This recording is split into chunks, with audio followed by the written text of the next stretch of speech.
ताकि हर देशद्रोही ये समझ सके कि अगर तू परिंदा है तो ये आसमान तेरा है, अगर तू दरिंदा है तो ये शमशान तेरा है। भाईचारे से रहना है तो रह इस जमीन पर, वरना ये कब्र भी तेरी है और यही कब्रिस्तान तेरा है। हम अपनी जान के दुश्मन को अपनी जान कहते हैं, हम अपनी जान के दुश्मन को अपनी जान कहते हैं। मोहब्बत की इसी मिट्टी को हिंदुस्तान कहते हैं, हिंदुस्तान कहते हैं।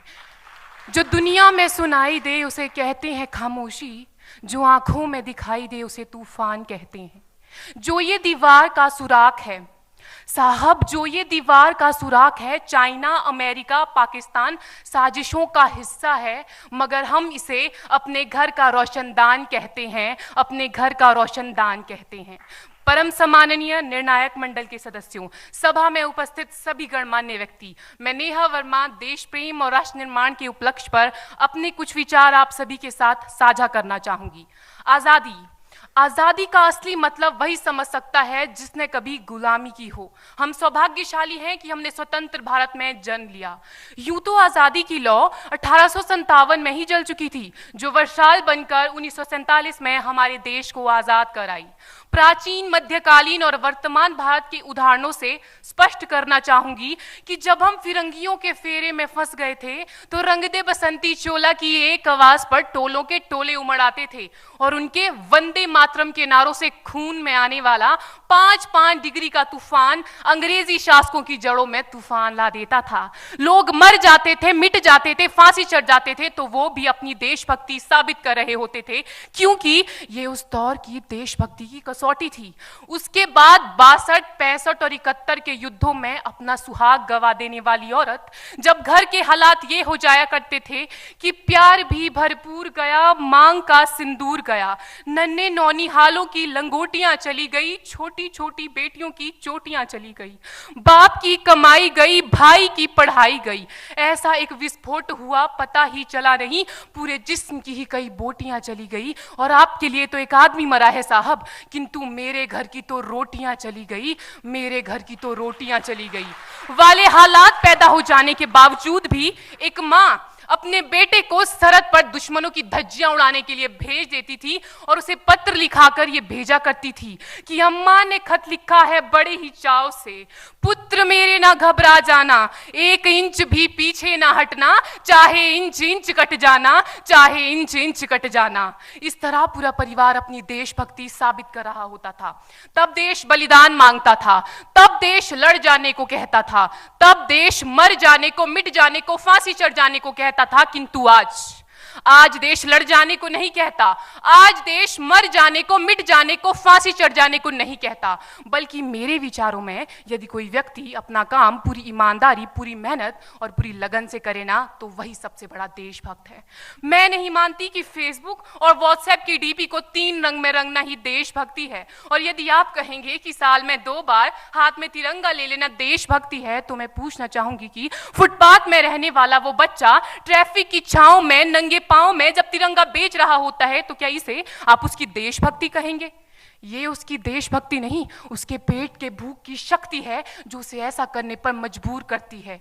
क्योंकि ना मस्जिद को जानते हैं, न शिवालों को जानते हैं, ना मस्जिद को जानते हैं, न शिवालों को जानते हैं। जो पेट के भूखे होते हैं ना, वो सिर्फ भोजन के निवालों को जानते हैं, वो सिर्फ भोजन के निवालों को जानते हैं। अपने परिवार, अपने समाज, अपने देश के लिए समर्पण का भाव है देशभक्ति। और हर देशद्रोही के जीवन में आने वाला तूफान है हमारी सच्ची देशभक्ति, ताकि हर देशद्रोही ये समझ सके कि अगर तू परिंदा है तो ये आसमान तेरा है, अगर तू दरिंदा है तो ये शमशान तेरा है। भाईचारे से रहना है तो रह इस जमीन पर, वरना ये कब्र भी तेरी है और यही कब्रिस्तान तेरा है, और यही कब्रिस्तान तेरा है।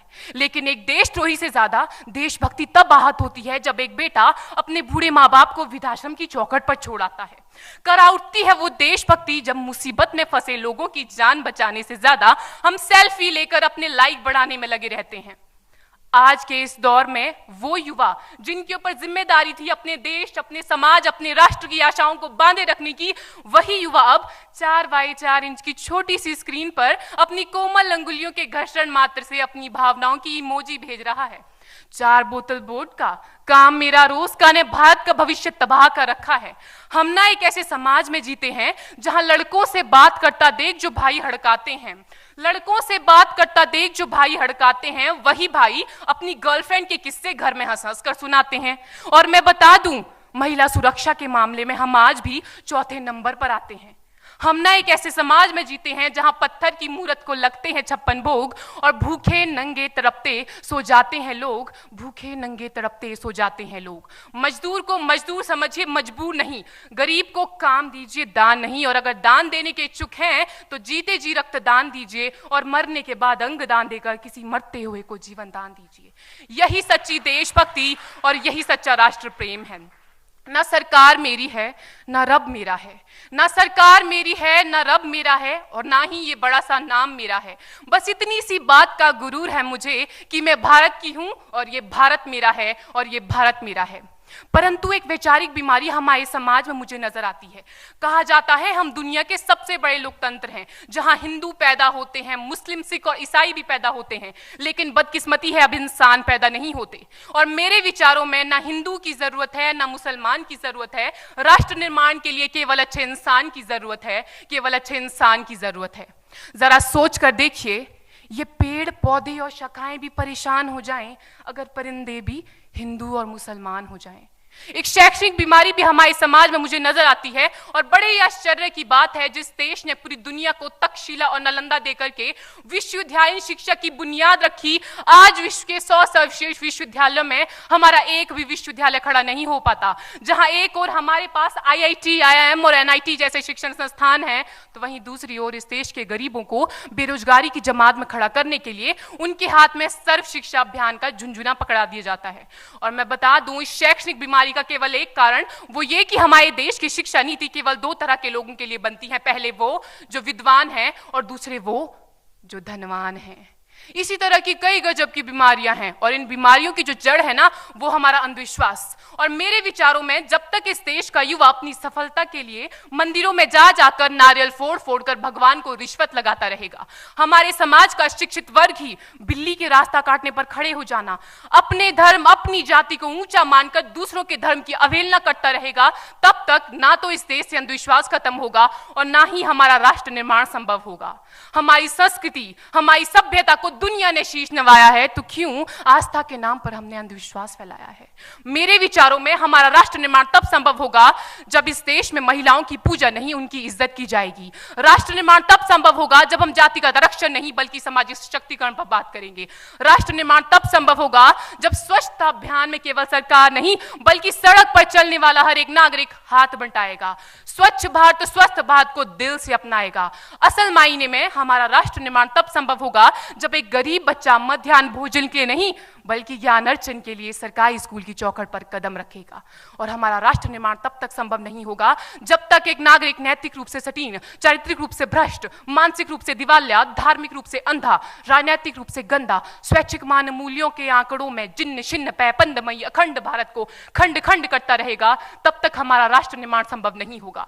बड़ी बड़ी बातें नहीं, छोटी छोटी कोशिशें करनी होगी, क्योंकि ठोकर हमें पहाड़ से नहीं पत्थरों से लगा करती है।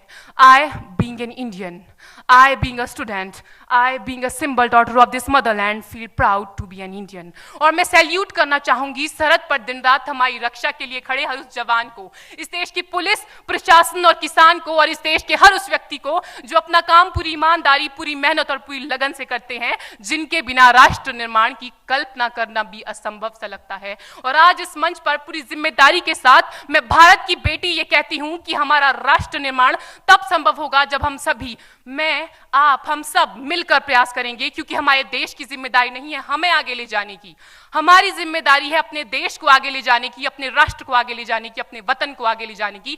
तो अंत में मैं बस यही कहना चाहूंगी, मेरा हिंदुस्तान महान था, महान है, महान रहेगा।